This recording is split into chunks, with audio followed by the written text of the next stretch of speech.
Drone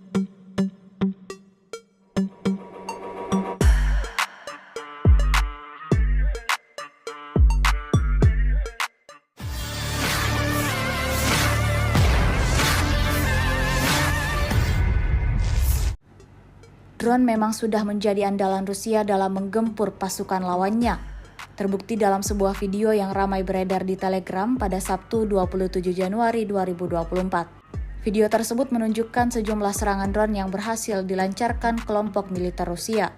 Narasi unggahan menyebutkan pasukan terjun payung Peskov dengan bantuan drone FPV mengeluarkan personil Ukraina dari lubang persembunyian di arah Zaporozhye. Tampak 4 drone FPV yang diluncurkan langsung ke dalam lubang persembunyian serdadu Ukraina. Drone FPV yang menargetkan markas Ukraina meledak dan memporak-porandakan sekitar, seperti yang terlihat dalam rekaman.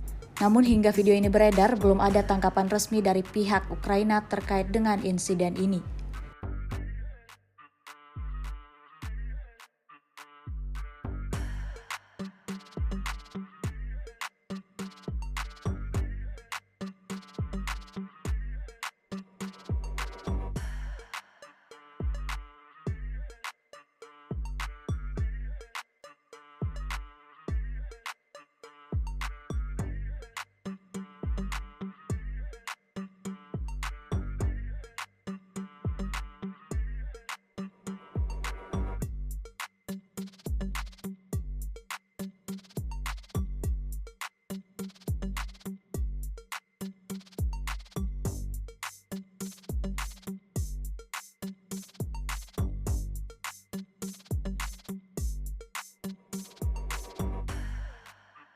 Download Tribun X sekarang, menghadirkan lokal menjadi Indonesia.